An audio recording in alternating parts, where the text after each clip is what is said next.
Eu sou a Paula, eu trabalho no Escritório de Evidências da Secretaria da Educação, que é uma iniciativa que tem o objetivo de facilitar a relação da Secretaria e órgãos de pesquisa. Então, a gente conversa muito com universidades, com institutos, fundações, organismos multilaterais, enfim. E o nosso objetivo principal é produzir conhecimento e gerar evidências para que os gestores e as gestoras da Secretaria possam tomar decisões baseadas em dados. Então, a ideia é exatamente trazer e tornar o conhecimento mais palpável para que as pessoas consigam saber o que funciona e o que não funciona em termos de política educacional. E, como vocês já devem saber, a gente está organizando esses seminários semanais que têm justamente o objetivo de trazer um conteúdo que muitas vezes fica inacessível para mais perto dos gestores. Luiz, muito obrigada por aceitar o convite. Gente, ele vai fazer uma apresentação muito legal de uma pesquisa que acabou de sair do forno. Então, acho que vai ser muito legal para quem está assistindo a gente. Conversa muito com o dia a dia dos gestores das escolas da nossa rede. Vou apresentar brevemente o Luiz, mas vou deixar para ele se apresentar. Ele é mestre e doutor em Economia pela Universidade de São Paulo e atualmente ele leciona na FEA de Ribeirão Preto. Mas, enfim, Luiz, sinta-se à vontade para se apresentar. E, de maneira simplificada, é isso. O Luiz vai fazer uma apresentação de mais ou menos 50 minutos. Depois a gente vai abrir para perguntas. Então, vai aparecer na tela de vocês um link em que vocês conseguem interagir. E eu peço para vocês anotarem esse link, porque não vai mais aparecer. E aí eu vou fazer uma seleção de perguntas, eventualmente não vai dar tempo de ler tudo, mas mandem, interajam, depois eu posso mandar para o Luiz as perguntas, mas vamos tentar transformar isso numa experiência mais interativa. E queria dizer também que todas as transmissões que a gente está fazendo estão ficando gravadas. Então, também vai aparecer na tela de vocês o link onde está ficando o nosso acervo. Semana passada a gente teve uma experiência com a Thelma, foi super legal, e já está lá. Então, vocês conseguem assistir depois. A gente sabe que agora, por causa da quarentena, está tendo muita atividade online, então nem sempre as pessoas conseguem assistir a transmissão na hora que ela está acontecendo, mas vocês conseguem assistir tudo depois que fica gravada. Então, eu imagino que no começo da semana que vem a gente já disponibiliza essa gravação do Luiz. E acho que é isso, Luiz, com você. Obrigado, Paula, aí, pelo convite. É um prazer de poder estar conversando um pouquinho com vocês e apresentando, como a Paula falou, um pouco dos resultados dessa pesquisa, que é uma pesquisa bastante abrangente que nós fizemos ano passado aqui em Ribeirão Preto, e enfim, no âmbito do nosso laboratório, né? Eu vou compartilhar a minha tela aqui para vocês poderem acompanhar. Então, o tema da nossa conversa hoje vai ser habilidades socioemocionais, habilidades socioemocionais, mindset, né, mentalidade, né, uma tradução, e desempenho escolar, né? Eu faço parte lá da FEA, num laboratório chamado LEPS, Laboratório de Estudos e Pesquisas em Economia Social. Tá? Então, a gente faz uma série de atividades de pesquisa lá em Ribeirão Preto, né, associada à educação, e essa é uma das que a gente está fazendo. Como a Paula falou, são resultados que a gente está obtendo agora mesmo. Então, são a primeira vez que a gente vai estar apresentando para um público fora do laboratório. Então, já peço desde já desculpas se alguma coisa não sair muito certinho, tá? Vamos lá, o que vai ser a nossa conversa hoje, né? A gente vai falar um pouquinho, rapidamente, para a gente deixar todo mundo assim, né, alinhado sobre habilidades socioemocionais e sua importância, que é um tema que já vem sendo discutido, mas ainda, talvez assim, nem todo mundo esteja na mesma página, né? A questão de mindset também, que é um tema também bastante importante e uma coisa nova que a gente está trazendo, que é a questão de formação de expectativas, e a relação desses dois grandes conjuntos com desempenho de estudantes, tá? E esse pano de fundo da conversa é essa pesquisa que a gente fez ano passado aqui em Ribeirão Preto, com mais de 10 mil alunos, né, de terceiro e quarto anos do ensino fundamental, com a participação também dos professores. Também eu vou ter que aproveitar para agradecer muito, assim, tanto a Direção Regional de Ensino aqui de Ribeirão Preto, né, por parte do órgão do governo do Estado, a Secretaria Municipal de Educação aqui de Ribeirão Preto, os diretores das escolas, né, coordenadores, professores, né, tanto das escolas públicas, como também nas escolas privadas que participaram dessa pesquisa, e também agradecer a todos os alunos e pais, né, que deram o consentimento para que a gente pudesse fazer esse grande diagnóstico, do qual vocês vão ver uma pequena parte aqui hoje, tá bom? Então, a gente vai tentar um pouco responder essas 3 perguntas aqui, né? Lógico que primeiro a gente está mostrando os resultados, mas assim, será que qual é essa relação entre habilidades socioemocionais e desempenho escolar para essa faixa etária, que é uma faixa etária em que é muito complicado, em geral, você ter medidas confiáveis de habilidades socioemocionais, tá? Tentar entender como que as expectativas dos professores em relação tanto ao desempenho dos alunos nas suas disciplinas, né? Como também em relação ao que eles imaginam que vai ser as perspectivas de futuro desses alunos, como que isso também está associado com o desempenho escolar. E o que eu acho que é o mais interessante também, além de tudo, né, a terceira pergunta é como que essa mentalidade, ou esse mindset dos professores, né, como que eles, eu vou explicar um pouco mais sobre isso, como que ele se imagina, como que ele imagina que as suas próprias habilidades, elas podem ser facilmente mudadas ou não, isso afeta a própria formação de expectativas que o professor tem em relação aos alunos. Tá? Então, é um pouco isso que eu vou tentar trazer para vocês aqui hoje. Então, primeiro eu vou falar um pouquinho, rapidamente, sobre habilidades socioemocionais e o Big Five, que é um arcabouço que a gente está utilizando para organizar, que vem da psicologia, claro, mas que a gente está usando para organizar as habilidades socioemocionais, né? Então, inicialmente, se a gente olhar um pouco no início do século XX, havia uma percepção por parte dos psicólogos que esses atributos, né, socioemocionais e preferências eram fixas, né? As pessoas nasciam daquele jeito e isso não era mutável, né? Até que um trabalho, né, que ficou bastante famoso, do Walter Mischel, nos anos 60, mostrou que havia uma relação entre capacidade de postergar recompensas e isso predizer resultados futuros dos indivíduos, e que essa própria capacidade de postergar recompensas também podia ser trabalhada, né? Que é uma questão relacionada, por exemplo, ao autocontrole. Tá? Então, eu coloquei a fotinho do livro aí do Walter Mischel, que é um livro bastante interessante para quem quiser saber mais sobre essa questão, né? Ele propôs esse teste do marshmallow, que é uma tarefa em que é proposto que a criança, se ela conseguir esperar por um tempo, no caso ali para comer um doce, em vez de ela comer ela come 2, né? Então, tem criança que não consegue aguentar a hora que a pessoa sai da sala, né? Deixava a criança numa sala, a hora que o pesquisador saía da sala, a criança já ia lá e comia, né? O doce. E tinha criança que conseguia esperar até o observador voltar, né, o pesquisador voltar, e ela ganhava outro doce, né? Então, ele mostra que o tempo de espera da criança, né, tinha associação com resultados futuros dela, e ele associa muito isso com autocontrole, tá? Então, esse foi um dos primeiros trabalhos, assim, que mostrou que realmente, assim, essas chamadas habilidades socioemocionais, elas tanto podiam ser eram mutáveis, como também prediziam resultados futuros, né? E aí agora, no século XXI, né, desde o início do século XXI, toda essa literatura ganhou uma ênfase, um impulso bastante grande aí, né? Então, o que estou chamando de habilidades socioemocionais? São essas características dos indivíduos que vão se originar nessa interação entre predisposições biológicas de cada um deles e o que acontece no ambiente, né? E são manifestadas de várias maneiras, padrões de pensamento, sentimentos e comportamentos. Como eu falei, hoje se acredita que elas são maleáveis, né, e acionáveis, elas são desenvolvidas por meio de experiências, tanto do ponto de vista formal, né, então eu posso ter alguma atividade que eu procure trabalhar especificamente uma determinada habilidade socioemocional, como informais, com as próprias experiências da vida, né. E também existe uma grande literatura que mostra que essas habilidades socioemocionais elas influenciam uma série de resultados ao longo da vida dos indivíduos. A gente não tem muito tempo aqui para falar sobre isso, tá?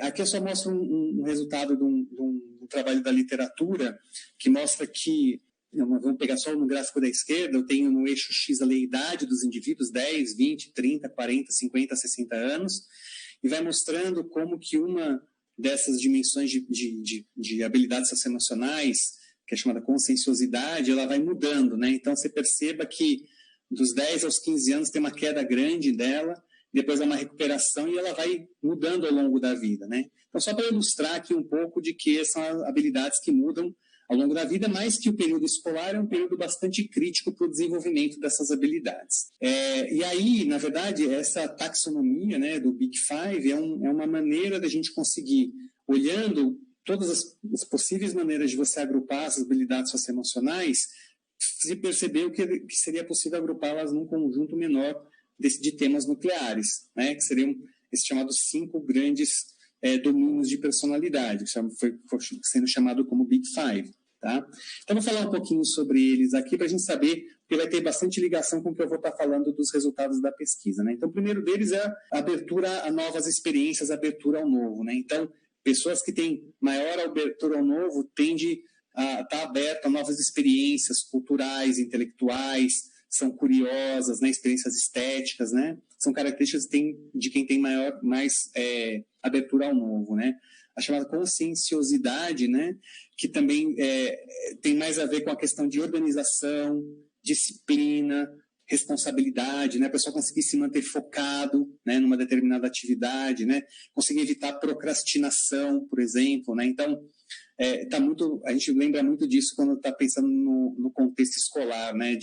Em que você tem que, muitas vezes, o aluno ele tem que se organizar para fazer, às vezes, as tarefas de casa, ou como que ele vai dividir o tempo dele, né, e ele tem que parar, de repente, de ver televisão, porque ele tem que estudar para a prova, então como que ele consegue se manter focado nessa tarefa, né, se organizar para essas coisas, né. A extroversão, que é ligado muito à maneira como eu me relaciono com o mundo, né, talvez essa seja mais conhecida, assim, né, então eu estou mais aberto para o mundo das interações sociais, né. E o contraponto seria a pessoa introvertida, tá, ok? A amabilidade, que é a capacidade de eu tratar as outras pessoas de uma maneira respeitosa, de eu me colocar no lugar do outro, né, de eu me preocupar com as outras pessoas, então uma característica de quem tem maior amabilidade, né? E a última é a estabilidade emocional, que a tendência de eu ter quem tem alta estabilidade emocional, ela tem maior tolerância a frustrações, então acontece alguma coisa e não é o fim do mundo para ela consegue lidar com essas frustrações, né? Eu consigo, perante uma situação de estresse, eu consigo não me desesperar, tá certo? Eu consigo ter pensamentos positivos, e o contraponto é quem não tem estabilidade emocional, aí tem menos disso tudo, tá ok? E aí, essa terminologia do Big Five é uma metodologia muito da parte da psicologia. E o Instituto Ayrton Senna, né, eu acho que é importante a gente destacar que desde 2011 vem trabalhando no desenvolvimento de instrumentos para mensurar essas habilidades socioemocionais no arcabouço do Big Five aplicado ao contexto escolar. Tá? O nosso grupo participa desde 2011 disso, eu não estou tão à frente, né, o meu colega que trabalha comigo, Daniel Santos, que está mais à frente, junto com outros pesquisadores, claro, e pessoal do Instituto. E a ideia é que eles desenvolveram esse arcabouço conceitual e uma versão desse instrumento que, além de medir essas 5 grandes dimensões de personalidade, permite investigar algumas que a gente chama de facetas dentro dessas categorias. Tá? Então, eu vou mostrar para vocês o que é esse arcabouço dentro da linguagem e da estrutura que o Instituto Ayrton Senna propôs para ser aplicado num contexto escolar para o Brasil. Né? Então, você tem a segunda versão do instrumento, né? Então, ele tem essas 5 grandes dimensões e os nomes eles estão mais adequados a gente tentar trabalhar no contexto escolar, né? Então, a amabilidade, por exemplo, aí a bolinha laranja, tem essas dimensões de empatia, respeito e confiança, tá? E aí vocês vão ver todas as outras aí, né? As que eu marquei em escuro, né, também em negrito, são aquelas que têm a ver, são aquelas que a gente conseguiu avaliar na pesquisa que a gente fez aqui em Ribeirão Preto ano passado. Né? Se vocês contarem ao todo, as facetas são 17. Tá? Então, a gente escolheu 7 delas, até porque para o questionário também não ficar muito grande, né? Para que a gente pudesse aplicar nos nossos alunos aqui de Ribeirão. Né? Vocês vão perceber que tem pelo menos uma faceta de cada uma das grandes dimensões aí, tá certo? Então, a gente vai falar muito sobre elas aí ao longo da apresentação, mas só para vocês entenderem de onde que veio toda essa estrutura de análise que a gente fez aqui. Então, isso é um pouco, bem resumidamente, o que são as habilidades socioemocionais e um instrumento que a gente utilizou, na verdade, né, uma parte dele, ele é feito para ser modular mesmo, o Senna, né, para usar partes dele, para medir as habilidades socioemocionais dos alunos. Né? A gente fez uma aplicação com um tablet, e que o aluno ele tinha tanto a opção de ler a alternativa, como também no final da alternativa tinha tipo um fone de ouvido que ele clicava, né? E a gente dava um fone de ouvido para ele podia ouvir, né, as afirmações com relação às habilidades socioemocionais. Justamente porque vocês vão ver daqui a pouco, muitos alunos ainda tinham bastante dificuldade de leitura no terceiro e no quarto ano. Então, pelo menos na parte socioemocional, ele tinha essa possibilidade de ouvir, né, aquela afirmativa e responder se ele achava que ele tinha a ver com aquilo ou não, tá? Que é mais ou menos como o questionário é montado. E aí, a gente traz também essa literatura que é talvez um pouco menos conhecida, que é de mindset, né? Que a gente, talvez, por exemplo, uma definição bem simples, poder ser a maneira como o indivíduo percebe suas habilidades, né? O trabalho, assim, original é dessa psicóloga americana, Carol Dweck, que também tem um livro muito famoso, talvez vários de vocês conheçam, que falam, então, da nova psicologia do sucesso, né? E ela, inicialmente, pensava muito na questão de inteligência. E o que ela coloca é que essa mentalidade das pessoas, eu posso pensar em duas grandes categorias, vamos dizer assim, né? As pessoas que têm mindset mais fixo, né?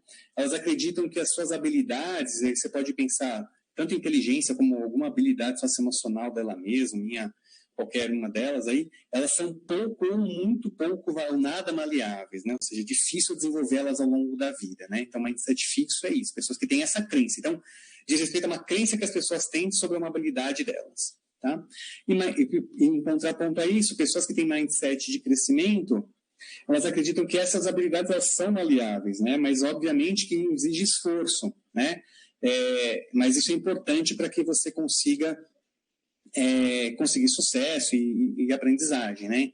Então, ela fez uma série de estudos, inicialmente lá nos Estados Unidos, depois houve replicação em vários países, e a gente está tentando fazer uma coisa parecida aqui no Brasil, para tentar ver um pouco, e é o que ela mostra no trabalho dela, que tem muita relação de mindset de crescimento com uma série de resultados, né?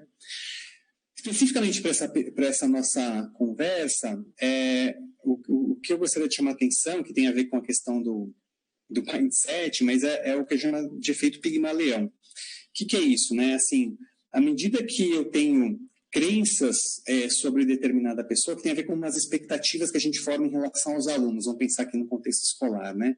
Então, se eu tenho uma determinada crença em relação aos alunos, então se eu acredito que determinados alunos, sei lá, por N razões, pode ser que eles tenham mais dificuldade de aprender. Pode ser que isso me influenciar na maneira como eu me relaciono com essa pessoa, né? Então, fala assim, poxa, eu estou tentando aqui várias alternativas para tentar ensinar esse aluno, eu não consigo, e aí, como que isso aí funciona, né? Então, na verdade, isso pode afetar a própria crença que o aluno tem sobre ele mesmo, isso vai afetar a maneira como o aluno age em relação ao professor, pensando aqui no contexto escolar, isso vai reforçar a crença que a gente tem sobre esse aluno. Então, pensando um pouco estereotipado, mas seria isso, um aluno tem muita dificuldade, poxa, eu já tentei, não vai, é difícil desse aluno conseguir capturar, então, a maneira como eu dou aula, aí isso pode fazer com que o aluno também se sinta, poxa, de repente eu acho que eu também não sirvo muito para essa coisa de estudar, de ir para a escola, né? Aí talvez ele também passa a não valorizar tanto ali a figura do professor, e isso acabe confirmando aquela expectativa inicial que o professor tinha, tá? Então esse é um efeito que foi mostrado lá em 1968 por esses dois psicólogos, Rosenthal e Jacobson, que existe um papel bastante forte das expectativas que a gente tem em relação aos alunos no desempenho desses alunos, né? Eu vou deixar aqui para vocês procurarem depois na internet o efeito Pigmalião no trabalho deles, né? Porque vocês vão ver que é bem interessante como que eles fizeram o experimento, que a gente não vai ter muito tempo aqui para comentar. Mas esse é o ponto que eu queria destacar.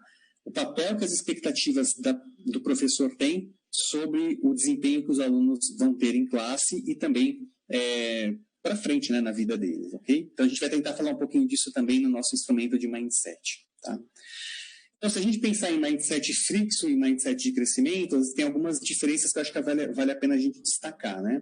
Então, quem tem mindset fixo acredita que as habilidades são traços fixos que não podem ser desenvolvidos, né? Mindset de crescimento acho que são maleáveis, como eu já falei. No mindset fixo, a interpretação do esforço é como uma coisa que não é produtiva, tá certo? Porque ou eu sou inteligente e eu preciso me esforçar muito, ou eu não sou tão inteligente assim, não vai adiantar muito eu me esforçar, né? Enquanto quem tem mindset de crescimento acredita que o esforço é bom, porque é ele que vai me ajudar a desenvolver, porque eu posso me desenvolver, então eu acredito que eu tenho potencial de desenvolvimento, né? O que importa em termos de significado na escola, né? No mindset fixo, talvez assim, o que importa é o parecer ser inteligente, né? Eu preciso sempre estar provando para as outras pessoas da minha capacidade, né? E isso está muito ligado ao próximo tema de baixo, que é o significado do fracasso, né? Então, se eu erro, ou se eu fracasso, é um sinal que eu vou mandar para as pessoas que eu não sou tão bom assim. Então, talvez, às vezes, eu nem vou tentar fazer alguma coisa, ou uma atividade, porque eu posso errar, eu posso fracassar, e o que a professora, o que os meus colegas vão achar de mim, né? Então, pode acontecer, inclusive, com bons alunos isso, né? E contraponto, o mindset de crescimento, na verdade, o que importa é o aprendizado, né? É o processo do aprendizado, né? Eu quero melhorar minhas habilidades, eu estou usando esse processo de aprendizado nesse sentido, né? E o fracasso é um elemento importante nesse processo de aprendizado. Quando a gente erra, certamente aqueles erros que a gente comete vão ser um insumo importante para a gente aprender, né? Para eu tentar um outro caminho, ou de repente eu não me esforcei tanto, né? Então eu vou aprender com o erro muito mais do que me preocupar de que aquele erro represente que eu não sou tão inteligente assim, de que eu não dou para coisa, o que as pessoas vão pensar a meu respeito, tá? Então são características que a literatura, lá muito baseada no trabalho da Carol Dweck, trazem de pessoas que têm mindset fixo e mindset de crescimento. Tá? E aí a literatura traz uma série de evidências sobre questão de mindset, então, que mindset de crescimento está associado a maior desempenho acadêmico, estudantes de baixa renda, isso aí são mais para os Estados Unidos, né, tendem a ter predominantemente mindset mais fixo, né? E aqui a gente trouxe para o Brasil, né, a construção de um instrumento voltado também para a realidade escolar brasileira, para medir tanto o mindset de alunos e professores como a formação das expectativas, né, sobre o futuro, que é o que a gente chamou de BEST, né, que seria a sigla, né, do instrumento Beliefs and Expectations of Students and Teachers Inventory, que a gente desenvolveu no nosso grupo, né, com apoio, especificamente nesse caso aqui, da Fundação Lehman. E aí a gente tem nesse instrumento essas 4 grandes dimensões, né? A medida de mindset mesmo, bem na linha do que a Carol Dweck faz, né? Da crença que a pessoa tem sobre as suas habilidades, a crença que a pessoa tem sobre motivação escolar, o que é o significado do aprender, né? O significado do fracasso, que eu já tinha comentado, e as expectativas, né, que o professor tem em relação aos alunos.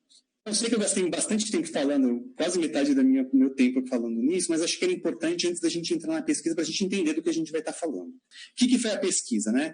Essa pesquisa, na verdade, ela ela faz parte de um sonho maior, né, de ter uma pesquisa longitudinal, de longo prazo, aqui em Ribeirão Preto, que acompanhe os estudantes pelo menos por 10 anos, tá? Com alguma periodicidade, tá? Com vários objetivos. Observar qual vai ser esse desenvolvimento, tanto cognitivo quanto socioemocional, dos alunos da rede pública e da rede privada, né? Contribuir para a melhor compreensão de como evoluem essas desigualdades público-privada ao longo desse período, tá? Estabelecer os padrões desse desenvolvimento socioemocional nessa faixa etária, usando dados brasileiros. Compreender, isso é muito importante, como que a escola pode atuar para contribuir nesse desenvolvimento socioemocional dos alunos e, mais futuramente, né, para além de 2029, tentar entender como que o que aconteceu nessa etapa da vida pode estar associado com resultados futuros desses alunos, seja do ponto de vista de continuidade dos estudos, como de envolvimento eventualmente com crime, como vai ser a situação desses jovens no mercado de trabalho, a sua situação de saúde e outros fatores, tá? Então, é uma pesquisa assim, que tem uma ambição bastante grande de conseguir contribuir, e um grande diferencial que a gente tem é de ter, numa mesma coleta de dados, informações da rede pública e da rede privada, que é muito difícil da gente ter, porque não é muito fácil. Nas escolas privadas, a gente teve que ir de escola em escola conversar com todos os diretores e conseguir um aceite de todos eles. Na rede pública, esse processo, a gente fez o diálogo com os diretores, mas tendo um apoio da Secretaria de Educação, esse processo é mais fácil, né? Então, vamos lá. O que foi a pesquisa, né? A gente teve a participação de mais ou menos 80% das escolas privadas de Ribeirão Preto, né? Infelizmente, não foram todas que que se dispuseram a participar, mas é um número expressivo. Cerca de 95% das escolas públicas, tá? E aqui em Ribeirão Preto existe essa peculiaridade, né, que nos anos iniciais do fundamental a gente tem tanto escolas estaduais quanto escolas municipais, que também é um fator que acho que enriquece a base de dados, né? E nós alcançamos ao todo 10.342 alunos, tá?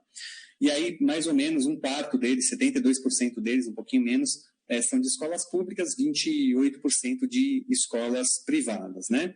Aí, nessa tabelinha aí abaixo, eu estou trazendo um pouco da distribuição dos alunos nas diferentes séries, né, avaliadas, né, terceiro e quarto ano, e que é rede pública e rede privada, né? Só para dar uma referência para vocês do número de alunos que a gente alcançou, que é um número bastante expressivo. Agora eu vou começar a trazer os resultados da pesquisa para vocês. A primeira slide que eu vou mostrar, antes de mostrar a slide, deixa eu explicar um pouco como que a gente chegou nessa medida um pouco de analfabetismo. Na verdade, é quase que uma autopercepção do aluno sobre a sua alfabetização. Por quê? Porque quando a gente foi fazer a pesquisa, como eu falei, a parte socioemocional foi tudo feito em tablet. Então, a parte socioemocional, o aluno recebeu o fone de ouvido, e se ele não compreendia o texto, ele tinha a opção de ouvir e responder, e as respostas também ele tinha a opção de ouvir. Obviamente, como a gente queria também nessa pesquisa ter alguma ideia de como que os alunos estavam, tanto em português como em matemática, a gente não deu o fone de ouvido para eles fazerem a prova de português e a provinha de matemática, né? E aí, quando a gente chegava com o tablet e falava para o aluno, então agora você vai ter, né, essa atividade aqui de português para fazer, aí o próprio aluno chegava para o entrevistador e falava, mas eu não sei ler. Então, ele mesmo se reconhecia que ele não vou ter condições de fazer porque eu não sei ler, né? Então, em todos esses casos, a gente anotava essa informação e meio que quase como um produto aí, meio colateral da pesquisa, a gente acabou tendo uma medida um pouco dessa autopercepção da alfabetização pelos próprios alunos, tá certo? Então, só para entender como que a gente fez essa conta do que eu vou mostrar para vocês aqui, tá? Esse slide aqui mostra, cada barrinha aí que vocês estão vendo é uma escola de Ribeirão Preto, tá? E aí eu marquei em vermelho as escolas públicas, em verde as escolas privadas, ok? E aí você tem o tamanho da barrinha, é a proporção de alunos daquela série específica que, ao receber o tablet, na provinha de português ou de matemática, fala assim, olha, eu não consigo fazer porque eu não sei interpretar o texto, não sei ler, tá? E aí a gente percebe que tem uma escola com 50% aí, né, metade dos alunos, mas lembrando que são alunos de terceiro ano, mas você vê que tem um número considerável de escolas que mais de 20% dos alunos tiveram essa atitude, tá certo? Então, indicando um problema grave, na minha visão, de analfabetismo ainda no terceiro ano, né? Você percebe que, óbvio, está mais concentrado na rede pública, tem algumas escolas privadas que também têm esse problema, tá certo? Mas em grau bem menor, né? E tem um outro ponto que é importante destacar, que, em geral, nas escolas privadas, as turmas são menores, então esse percentual também acaba ficando um pouquinho distorcido, né? Porque como as turmas são menores, você tem 1 ou 2 alunos que, por algum motivo, às vezes até não é nenhuma dificuldade, enfim, por algum motivo, de repente ele não quer fazer, e fala assim, não vou fazer, não quero, e diz, não sei ler, acaba entrando para a estatística, né? Mas, de qualquer maneira, assim, a gente percebe que tem um problema grave aí em termos de analfabetismo, tá certo? De autopercepção.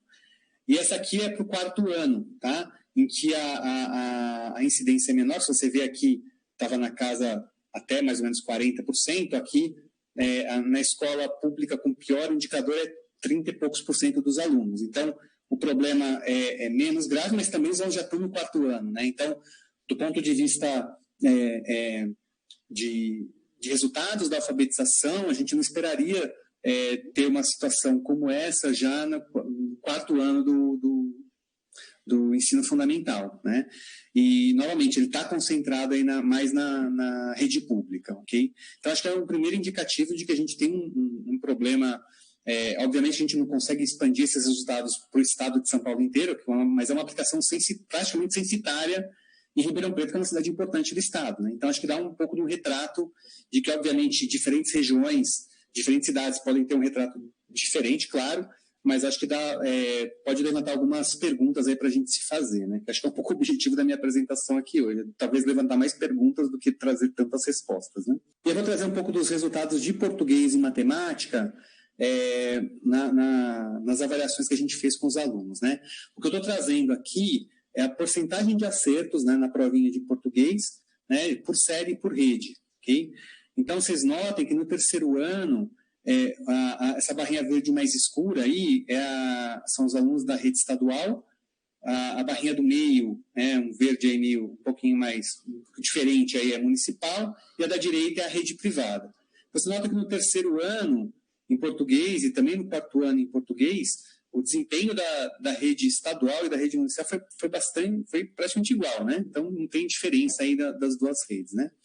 E o desempenho dos alunos da rede privada foi melhor, porque todo mundo estava esperado, os alunos da rede privada têm melhores condições, as famílias têm mais rendas, com o chamado background socioeconômico é melhor, né? Mas chama atenção que tem uma diferença que isso que eu queria destacar, ela é menor, né? É menor no terceiro ano e ela se amplia no quarto, né? O que é preocupante, porque se imagina que a gente fosse acompanhando esses alunos ao longo do tempo, se essa distância for aumentando, né? É um sinal de que essa desigualdade de desempenho entre alunos da rede pública e da rede privada vai se amplificando ao longo do tempo, que é uma coisa ruim, tá? Então, eu queria chamar a atenção para vocês disso, não só da diferença que tem, que talvez fosse esperado da rede privada ter um desempenho melhor do que da rede pública, mas que essa diferença está aumentando, no caso de português especificamente, né, do terceiro para o quarto ano. Tá? Quando eu olho para a matemática, o quadro é mais ou menos o mesmo. O que acontece? Acontece que já parece ter alguma diferença, ainda não é muito grande, da rede estadual com a da rede municipal, tá certo? E também, novamente, aparece essa diferença entre a rede pública e a rede privada, mas não fica tão... Desculpa, entre a rede pública e a rede privada, não fica tão claro que está tendo esse aumento de diferencial de desempenho entre as duas redes, né? Entre a rede privada e a rede estadual e municipal, tá? Então, uma coisa que fica um pouco mais clara em português, em matemática, pelo menos nessa estatística descritiva básica, né, essa aqui é a porcentagem de acertos na prova, isso não aparece tão claro.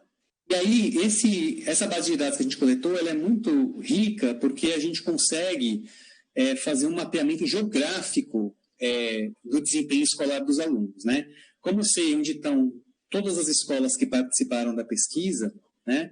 O que a gente está fazendo aqui é um cálculo aproximado, sei em que bairro está cada escola, eu tiro uma média do desempenho das escolas de cada bairro.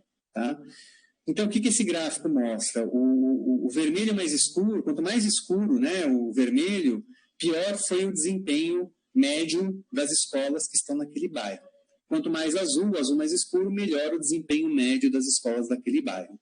Tá?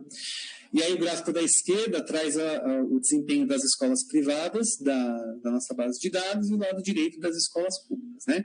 Então, a primeira coisa que chama atenção para a gente é que aquele contraste de que a rede privada vai melhor que a rede pública também aparece aqui, tem muito mais azul do lado esquerdo do que do lado direito, isso é um fato.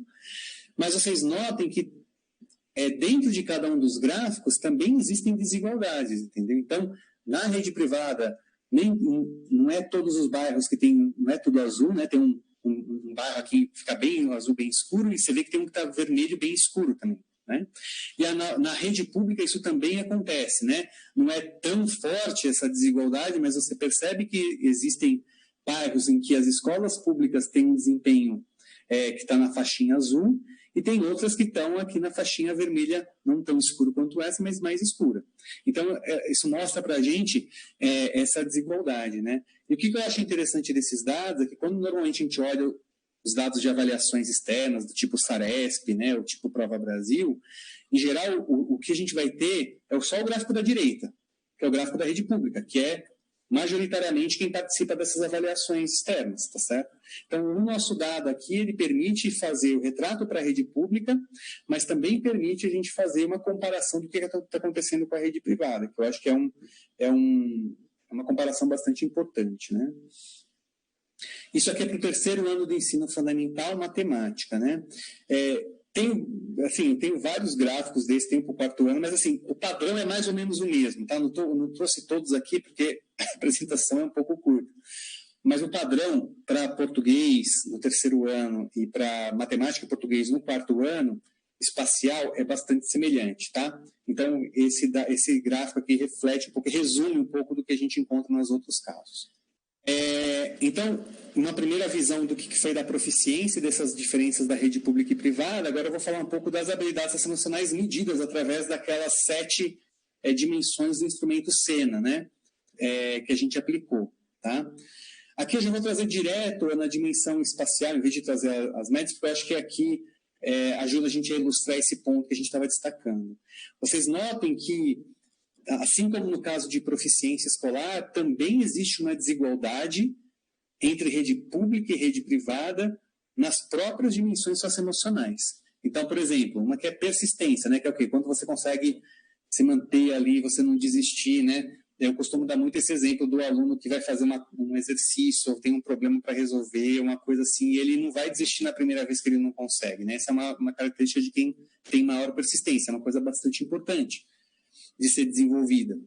E você nota como que é muito diferente o que acontece na rede privada e o que acontece na rede pública, né? Os 2 gráficos de cima são do terceiro ano, os 2 gráficos de baixo são do quarto ano. À esquerda, eu tenho a rede privada, à direita eu tenho a rede pública, né? Então você percebe que aí no caso não tem muita diferença do terceiro para o quarto ano, né? Nos 2 casos, mas a diferença entre redes privada e pública ela é bastante bastante grande, ok? A mesma coisa vai acontecer com outras dimensões, como a imaginação criativa, né? Que tem a ver com capacidade criativa e criatividade, né? Que é uma coisa muito importante também na vida, né? Nas mais diferentes esferas. E a gente nota também aqui que primeiro tem essa diferença entre a rede pública e a rede privada, né, espacial, né, e a média de imaginação criativa é maior na rede privada do que na rede pública, mas também aqui a gente nota que mesmo dentro das redes a desigualdade é muito grande, tá? Então, mesmo dentro da rede privada existem bairros em que as escolas daquele bairro têm um desempenho, em média, né, muito, muito abaixo das escolas de outros bairros em termos de imaginação criativa, ok? Então, só para vocês terem uma ideia, a média de todas essas medidas é 0, né? Quando está acima da média, ela vai ficando azul, quando está abaixo da média, ela vai ficando mais vermelha. Então, para a gente ter um pouco da ideia de quão desigual é essa distribuição de imaginação criativa dentro aqui do município de Ribeirão Preto, ok? Aqui eu trago uma faceta que é ligada à estabilidade emocional, que é a tolerância à frustração, né? Ou seja, o quanto que eu consigo lidar bem com uma situação em que houve alguma frustração minha de alguma expectativa, ou de acontecer alguma coisa ruim comigo, ou, sei lá, eu fui mal na prova, achei que ia bem, eu não consegui entregar um trabalho porque eu não, sei lá, não consegui me organizar muito bem para isso, e aí é meio como se tudo fosse levado água abaixo, né, como a gente se diz assim, né? Então, quem tem baixa tolerância à frustração, né, estaria mais no vermelho. Quem tem mais tolerância a situações de frustração estaria mais no azul, né?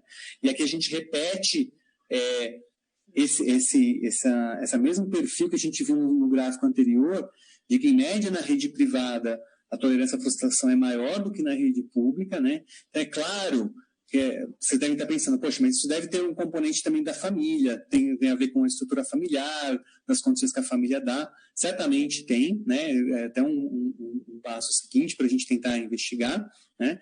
Mas é interessante também a gente tentar entender, acho que é uma coisa importante, o que a gente, dentro do contexto escolar, pode fazer para tentar trabalhar com essas habilidades socioemocionais, né? Não é o tema aqui da minha apresentação hoje, mas acho que tem muita coisa que a gente pode tentar fazer para tentar melhorar um pouco essa situação, né? De alta desigualdade aí. Empatia, né? Que é você ser empático, né? Saber se colocar no lugar do outro. Você percebe que o contraste é muito grande da rede pública para a rede privada, tá? Então, é uma coisa bastante gritante, eu diria, né? Então, destaca bem. Veja, se eu estivesse simplesmente olhando para a rede pública, né, como que às vezes a maioria das bases faz, talvez eu não teria esse contraste, né, porque na verdade minha referência seriam as outras escolas públicas com melhor desempenho nessa dimensão de empatia.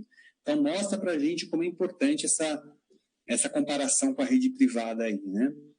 Eu vou passar agora a mostrar para vocês um pouco dessa relação que a gente encontrou. Será que existe essa relação entre essas habilidades socioemocionais que a gente acabou de mencionar aqui atrás e o desempenho escolar dos alunos, né? Então, as habilidades socioemocionais dos alunos e a proficiência escolar dos alunos.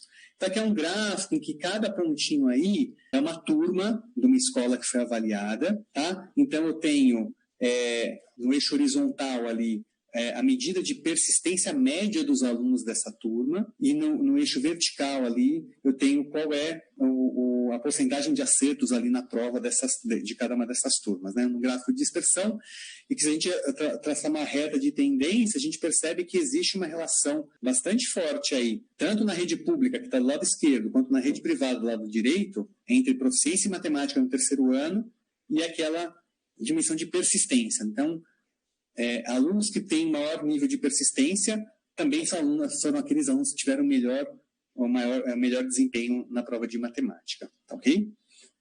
Esse é o primeiro ponto que a gente destaca, né? Se olhar as outras dimensões, também aparecem foco, né? A capacidade de me manter focado, também ela está bastante associada com matemática aí, tá? Empatia, né, que é essa capacidade de me colocar no lugar do outro, também aparece aqui como uma coisa que está relacionada com a proficiência em matemática aqui no terceiro ano. Eu estou trazendo tudo em relação à matemática no terceiro ano, mas a gente tem esses gráficos todos para português terceiro ano, português quarto ano, matemática quarto ano.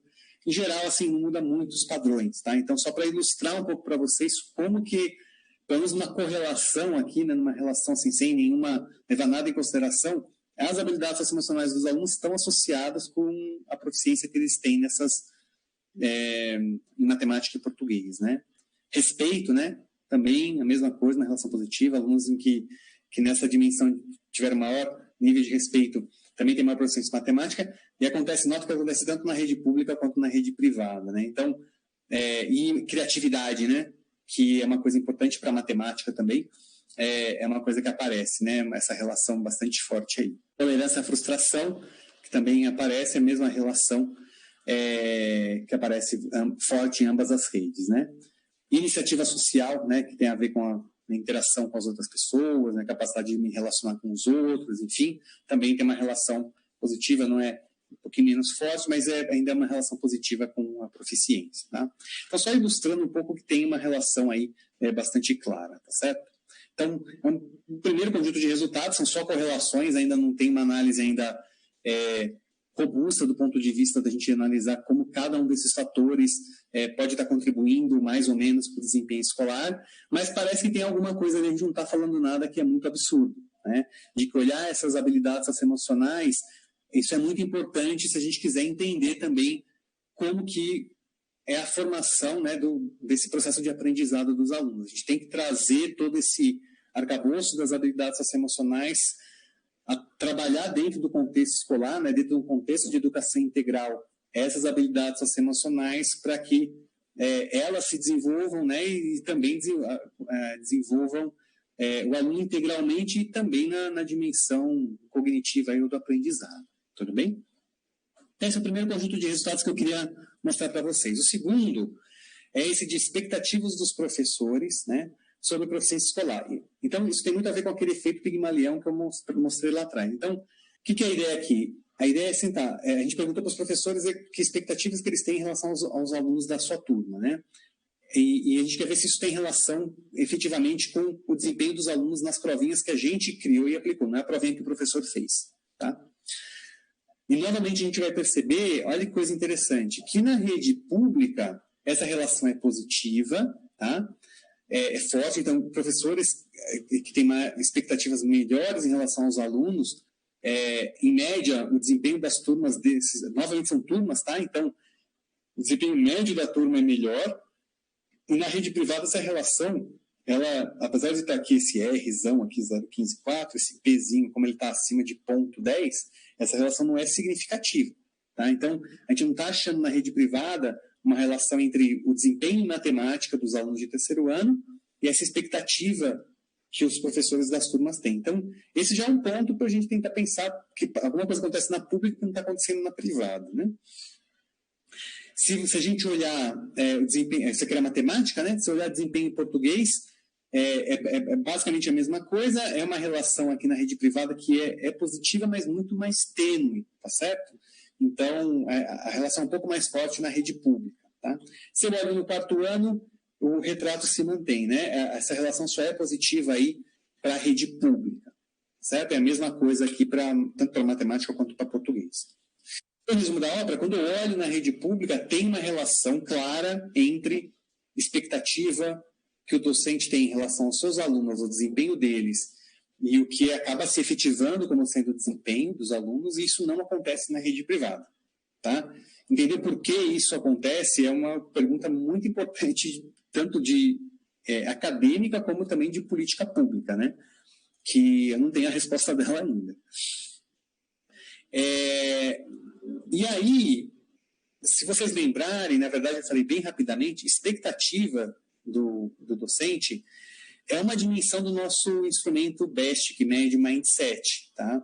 Então, no fundo, o que a gente fala? Tá bom, é legal, o professor que tem altas expectativas com relação aos alunos, tá bom, o desempenho dele vai melhor, mas o que está associado com as expectativas que eu tenho em relação aos meus alunos, né?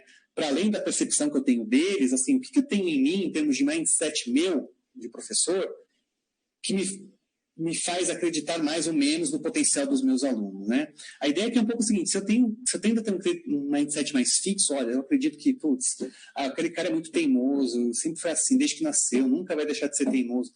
Se eu tenho um mindset mais fixo, provavelmente eu vou ter menos probabilidade de achar que os alunos que, de repente, vieram numa situação super adversa ou que têm grandes dificuldades, que eles vão conseguir ter uma evolução aí positiva, tá certo? Então, é um pouco isso que a gente vai tentar captar aqui, né? O que está por trás, né, da formação dessas expectativas sobre os alunos, né? O resumo do que a gente encontrou, eu coloquei em 2 slides, né? Então, a gente fez uma análise separada para a rede pública e para a rede privada. Então, para a rede privada, quanto maior é o mindset de crescimento dos professores, maior a expectativa que ele tem em relação aos alunos. Ou seja, quanto mais o professor acredita para ele, né, que habilidade, inteligência, motivação, capacidade são coisas que podem ser alteradas, né, com esforço, etc., etc., mais ele vai ter expectativas positivas com relação aos seus alunos. Quanto menos ele tem isso, né, quanto mais mindset fixo, menor vai ser a expectativa que ele tem em relação aos alunos, tá? Segundo ponto, quanto mais eles acreditam que o fracasso é uma coisa, entre aspas, positiva, porque é uma possibilidade de aprendizado, né? Me faz testar alternativas novas, me faz refletir, também isso melhora as expectativas. Nota que ele está avaliando como ele se enxerga, não é como ele enxerga os alunos, entendeu? Então, é como ele enxerga o fracasso. Se para ele o fracasso é uma possibilidade de aprendizado, ele vai tender a ter melhor expectativa sobre os alunos. Isso que é bem interessante. E o que é interessante também é que variáveis como a idade do professor, se ele é homem ou mulher, né, a experiência dele na docência, né, se ele é formado em pedagogia ou não, isso não teve nenhuma associação com a maneira como ele forma as expectativas em relação aos alunos. Tá? Esse é o resultado da rede privada. Na rede pública, o significado do fracasso tem a mesma relação com as expectativas do professor em relação ao aluno que a gente encontra na rede privada. Então, aquele professor que acha que o fracasso é uma coisa importante, que ele pode gerar oportunidades de aprendizado, são também professores que têm maiores expectativas em relação aos seus alunos. Só que na rede pública, características assim, do professor também estão associadas a expectativas. Isso eu achei muito interessante. Né? Então, por exemplo, as mulheres, né, professoras mulheres, elas têm, em geral, maiores expectativas do que os professores homens em relação aos seus alunos. Ok? Os professores mais jovens, que têm até 30 anos de idade, também mostram maiores expectativas em relação aos seus alunos do que os professores mais velhos, ok? E a área de formação, nessa nossa pesquisa, não se relacionou com a formação de expectativas. Então é interessante que quando eu olho na rede privada, basicamente assim, é só o mindset, ou um construto do mindset que está associado com a formação de expectativas. E quando eu olho na rede pública, o fracasso, o significado do fracasso é importante, mas outras características do professor, como a idade, sexo, né, também passam a ser importantes. Então, acho que eu acho que esse slide, assim, eu estou mais contando, relatando os resultados, a gente não sabe muito bem explicar por que ainda isso aqui tudo acontece. Acho que por isso que eu acho que eu quis trazer isso para vocês, porque acho que pode provocar discussões bastante produtivas aí para a rede toda, tá certo? Aqui eu trouxe só o resultado das tabelas de uma análise de regressão, que é da onde eu extraí aquelas conclusões anteriores, só para um monte de número pequenininho aí, eu não vou me deter a eles, porque eu quero falar só do último conjunto de resultados aqui que a gente tem. Ou seja, resumindo, né? O que a gente encontrou? Habilidades socioemocionais dos alunos têm associação com o desempenho escolar dos mesmos, para alunos de terceiro e quarto ano do ensino fundamental. As expectativas dos professores sobre os alunos têm uma associação com o desempenho escolar deles, tanto no terceiro como no quarto, especialmente na rede pública. E os professores que acreditam que o fracasso é uma oportunidade de crescimento, de aprendizado, vão também ter maiores expectativas com relação aos seus alunos. E outra coisa que a gente constatou é essa forte desigualdade desse desempenho, né? Espacial, desculpa, que foi errado o slide aqui. Forte desigualdade espacial, né? E entre redes, né, do desempenho tanto cognitivo quanto das habilidades socioemocionais, né? Então, acho que a gente levanta, é como se fosse essa pesquisa uma grande radiografia, em que a gente está levantando uma série de informações e que a gente acredita que são bastante importantes para subsidiar discussões na rede, né? O que acontece? Existe uma série de intervenções, eu sei que no próprio âmbito da Secretaria de Estado aqui de São Paulo, existem programas estruturados de educação integral, em que se tem, estão sempre procurando trabalhar nas habilidades socioemocionais, como também existem programas sendo desenvolvidos, trazidos para o Brasil, adaptados, criados aqui para se trabalhar a questão de mentalidade, né, mindset dos professores, né, porque é possível, acho que o grande objetivo que a gente quer é que a escola seja um elemento que potencialize, né, todas as capacidades dos alunos, né, em todas as dimensões, né, e que em muitas situações ela consiga também servir como um local que seja, assim, muitas vezes até protetivo, né, o compensatório do que muitas vezes os alunos não têm, muitas vezes, que traz de casa, né? Então, acho que é um pouco, acho que é nessa perspectiva um pouco que a gente traz esses resultados para vocês, para reflexão aí da rede e dos demais atores aí educacionais, tá bom? Eu deixei aqui só o site lá do nosso laboratório, para quem quiser saber mais informações sobre nossas pesquisas, o que a gente faz, resultados, outras coisas, vocês fiquem à vontade lá de consultar, tá bom? Obrigado, gente. Luiz, muito obrigada. Acho que foi muito legal para todo mundo que estava assistindo. Chegaram algumas perguntas, eu vou ler aqui rapidinho. A Miriam perguntou: Oi, Luiz, quais são as implicações desse estudo que vocês fizeram para as políticas públicas? Faz sentido estimular as habilidades socioemocionais? Quando e em que etapa da vida? Acho que é uma pergunta bem importante e pertinente, Miriam, porque uma preocupação que eu acho que existe com relação às habilidades socioemocionais é que quando a gente está falando assim, uma apresentação de 50 minutos, assim, não necessariamente você ter mais de todas as habilidades socioemocionais é melhor, né? Pense na seguinte situação: se eu sou uma pessoa extremamente organizada, mas ao extremo, às vezes isso pode me dificultar em várias coisas da minha vida, entendeu? Então, eu posso ser aquela pessoa tão metódica que isso me atrapalha, tira a minha espontaneidade, minha maneira de... né? Então, a gente tem muito cuidado de trazer a questão socioemocional, de que ela tem que ser trabalhada muito dentro do contexto das necessidades percebidas pela própria escola ou dos próprios alunos. Então, como que o aluno percebe? Olha, sei lá, eu gostaria de ser uma pessoa que...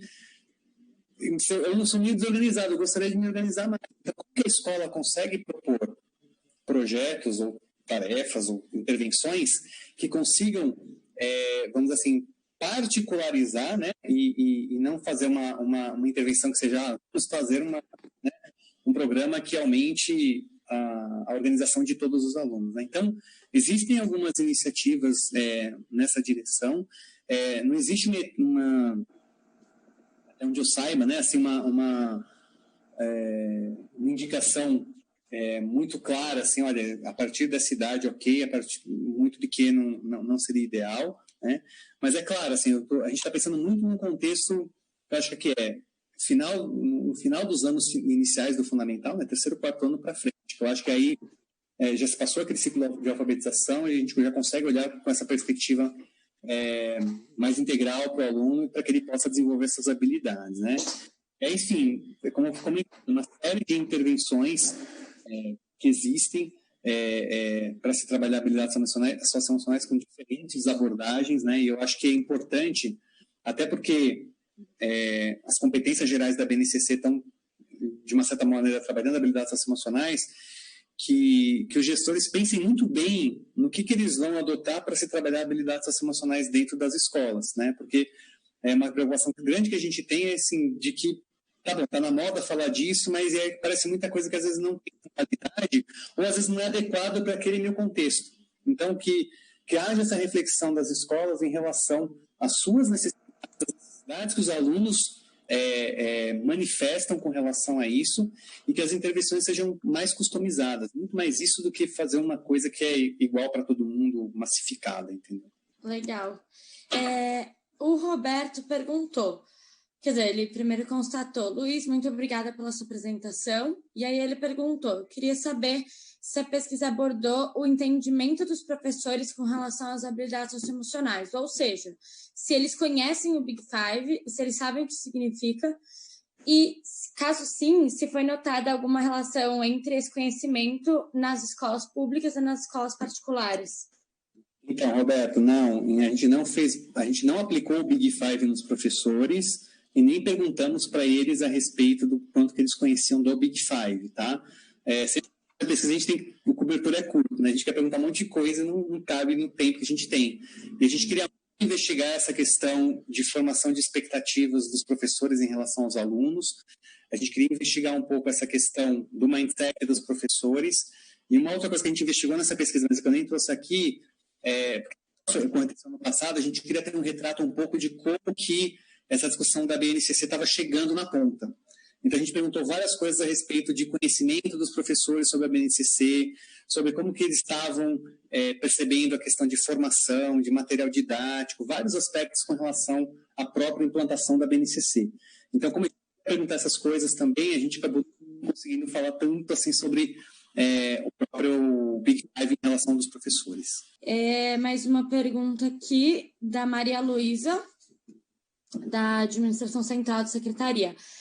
Ela falou, existem vários estudos sobre a formação da identidade e o desempenho escolar das crianças negras que há décadas descrevem o efeito cruel do racismo e das baixas expectativas dos professores no desenvolvimento. E ela perguntou se vocês chegaram a fazer algum recorte de cor e raça para tentar avaliar isso ou não. Ainda não. Quando a Paula me convidou, eu comentei assim, Paula, a gente está tirando esses resultados do forno, mas a gente tem informações para fazer isso, porque a gente tem cor e raça do aluno, que é um problema, porque ela não é muito bem reportada. Tá? O aluno nessa idade ainda não está muito claro para ele o que é a cor dele, então eu mesmo, nos pré-testes, em algumas aplicações que eu mesmo fui, você vê claramente de alunos que, teoricamente, seriam classificados numa determinada categoria de cor ou raça, eles se classificando em outra, e a gente, porque é uma autodeclaração. Mas existe muito erro de medida nessa faixa etária. Mas, de qualquer maneira, a gente tem essa informação dos alunos e a gente também tem a informação dos professores. Então, a gente consegue fazer coisas nesse sentido que você está colocando, que eu acho que é super importante, pertinente, assim como também pensar coisas em relação a sexo também, né? Como se, acho que são questões bastante importantes e atuais. Né? Legal. E vou ler uma última pergunta aqui, que na verdade era mais sobre a sua opinião, assim, você até comentou que o estudo não abordou isso, mas sobre a sua opinião como pesquisador. Então ela perguntou, como você interpreta a relação entre empatia e proficiência em matemática? Porque olhando sobre o olhar do senso comum, parece intuitivo que persistência e foco estejam relacionados a maior proficiência, mas empatia... e daí ela fala, será que há alguma relação entre será que há uma associação em bloco entre melhores desempenhos com competências cognitivas ou não cognitivas? O que pode acontecer, né? Como é uma coisa mais curta, a gente não consegue entrar em todos os detalhes, né? Mas quando você vai vindo para faixas etárias mais novas, e na verdade esse instrumento era um instrumento desenhado para ser aplicado a partir dos 10 anos de idade. E a gente aplicou ele para crianças a partir de 9 anos de idade. Parece uma diferença pequena, mas não é, do ponto de vista da aplicação do instrumento, né? E aí existem evidências de quando você faz isso, para crianças mais novas, essas dimensões acabam um pouco se misturando, tá? Então, mesmo que você está perguntando em o item está falando de amabilidade, não fica tão claro, na verdade, na estrutura do instrumento, o quanto que eu estou falando de amabilidade mesmo e o quanto que isso não está associado também. Na própria cabeça não é tão claro isso. Então, eu sou organizado, aí minha mãe não me dá bronca, sabe? Assim, não é tão claro na cabeça da criança o que está acontecendo. Então, existe um problema do instrumento que pode estar refletindo isso, né? Quando a gente vai tentando fazer algumas outras análises que a gente não conseguiu ainda fazer, a gente vai tentar um pouco separar esses efeitos aí. Porque na literatura, se você pega crianças mais velhas, o que acontece é o que ela falou. As medidas mais de foco, persistência, estão associadas principalmente com o desempenho em matemática, e as medidas mais de abertura a novas experiências, imaginação criativa, estão mais relacionadas, né, a abertura ao novo está relacionado com o desempenho em português, tá certo? E como ela colocou de amabilidade, mesmo tolerância à frustração, em geral não tem tanta associação assim com o desempenho escolar, tá? Então a gente tem que investigar isso, o quanto que é um probleminha aí do instrumento para ele estar adaptado para uma faixa etária mais nova, ou quanto é uma coisa que realmente acontece de um jeito um pouco diferente numa faixa etária que não é tradicionalmente abordada nesses instrumentos aí. Luiz, muito obrigada, acho que foi muito legal. Depois isso tudo vai ficar gravado, para quem entrou depois, a gente vai disponibilizar o link, mas eu queria muito agradecer você, acho que você sabe, a gente está implementando o Inova agora em todas as escolas do estado de São Paulo. Então, discutir socioemocionais é um assunto que, para a gente, é muito importante. Principalmente porque essa temática já vem sendo discutida há muito tempo, mas agora ela chegou de vez, assim. Então, para a gente é muito legal isso, e acho que para quem assistiu também, eu vou mandar depois o link para todo mundo com a gravação, mando para você também, mas queria agradecer muito. Eu que agradeço muito a oportunidade, Paula, e dizer assim que,